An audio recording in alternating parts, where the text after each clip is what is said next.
ছবি দেখে এতক্ষণে নিশ্চয়ই বুঝে গেছেন আজকে আমি আপনাদেরকে নিয়ে যাব দিল্লির ইন্ডিয়া গেট, কিনা বিখ্যাত স্মৃতিস্তম্ভ এবং পর্যটনস্থল। তাহলে দেরি না করে চলুন।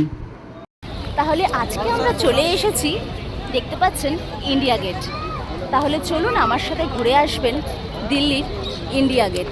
ইন্ডিয়া গেট, যাকে দিল্লি মেমোরিয়ালও বলা হয়, এটি একটি যুদ্ধের স্মারক এবং এটি ভারতের একটি স্থাপত্যের বিস্ময়ের প্রতীক। এটি ব্রিটিশ ভারতের সৈন্যদের জন্য উৎসর্গ করা হয়েছে, যারা 1914 এবং 1919 সালের সংঘটিত যুদ্ধে মারা গিয়েছিল।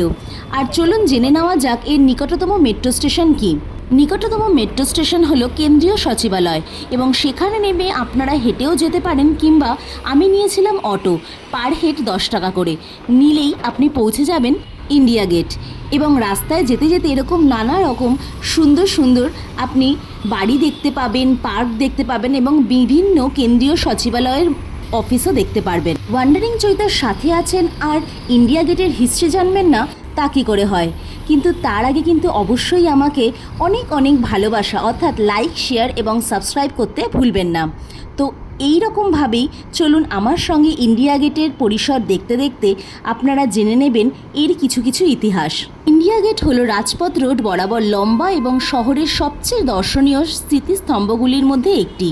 স্থপতি স্যার এডউইন লুটিয়েন্স 1921 সালে একটি আইকনিক সৌন্দর্যের নকশা করেছিলেন। তিনি দিল্লিতে এই 42 মিটার উঁচু দৈত্যাকার স্মৃতিস্তম্ভটি তৈরি করতে বেলে পাথর ব্যবহার করেছিলেন।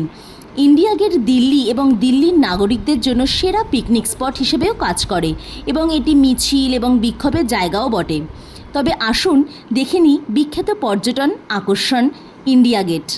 দেখতে পাচ্ছেন দূরে রাজভবনটি, এই রকমই সুন্দর প্রশস্ত রাস্তার আপনি ওপারে গেলেই রাজভবনের সামনে পৌঁছে যাবেন, আর তার অপোজিটেই আছে ইন্ডিয়া গেট। ইন্ডিয়া গেট চালু হয়েছিল 1931 সালের 12ই ফেব্রুয়ারি। এর উচ্চতা হলো 42 মিটার এবং এটা হলো যুদ্ধ স্মারক হিসেবে অবস্থিত। আর এর স্থপতি আমি আগেই বলেছি এডউইন লুটিয়েন্স। আর নিকটতম মেট্রো স্টেশন সেটাও আপনারা জানেন, কেন্দ্রীয় সচিবালয়। আর সারাদিন খোলা, আর এটা হলো free of entry. India Gate প্যারিসে অবস্থিত আর্ক ডি ট্রায়াম্ফের মতো সম্পূর্ণ খিলান নির্মাণে গোলাপি এবং হলুদ ভরতপুর পাথর ব্যবহার করা হয়েছে, এবং স্মৃতিস্তম্ভের দেয়ালে প্রথম বিশ্বযুদ্ধ এবং আফগান যুদ্ধের জীবন বিসর্জন দেওয়া ভারতীয়দের সৈন্যদের নাম খোদাই করাও আছে। এই যে রাস্তাটি দেখতে পাচ্ছেন, এইখান দিয়েই আমরা ওপারে গিয়েছিলাম ইন্ডিয়া গেটের সামনে, কারণ মাঝখানের রাস্তা দিয়ে কিন্তু পারাপার করা যায় না। এবং নিচের রাস্তাটি দিয়ে যাওয়ার সময় এই রকম যুদ্ধের বিভিন্ন ছবি এবং তাদের সাল এবং তার বিবরণ দেওয়া রয়েছে। তাহলে আমার সঙ্গে দেখতে দেখতে চলুন ইন্ডিয়া গেট সামনে। আপনারা কি জানেন ইন্ডিয়া গেট কাদের উদ্দেশ্যে শ্রদ্ধা জ্ঞাপনের জন্য তৈরি করা হয়েছিল? সেটি হলো 70,000 সৈন্যদের প্রতি শ্রদ্ধা, যারা প্রথম বিশ্বযুদ্ধে তাদের জীবন উৎসর্গ করেছিলেন, তাদের জন্যই তৈরি করা হয়েছিল। এছাড়া পরবর্তীকালে 1972 সালে নতুন পরিকাঠামো। পুরো গল্পটি জানতে অবশ্যই ওয়ান্ডারিং চৈতাকে লাইক, শেয়ার এবং সাবস্ক্রাইব করতে হবে। তাহলে চলুন।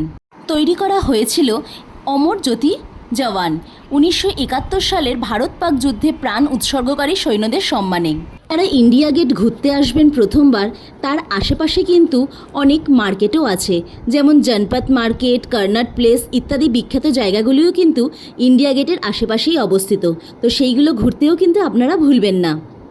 ইন্ডিয়া গেট একটি ষড়ভুজ কমপ্লেক্সের কেন্দ্রে অবস্থিত। এই কমপ্লেক্সটির ব্যাস 625 মিটার। ইন্ডিয়া গেট মোট 3,60,000 বর্গ মিটার এলাকা জুড়ে। এটির প্রস্থ প্রায় 9.1 মিটার।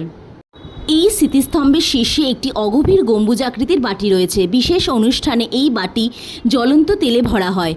জানেন কি, ইন্ডিয়া গেটের কাঠামোর কার্নিশে ইম্পেরিয়াল সানের শিলালিপি রয়েছে, এবং ভবনটির দুই পাশের খিলানের ওপরে বড় অক্ষরে ইন্ডিয়া লেখা রয়েছে। তাহলে কেমন লাগলো ইন্ডিয়া গেটের হিস্ট্রি?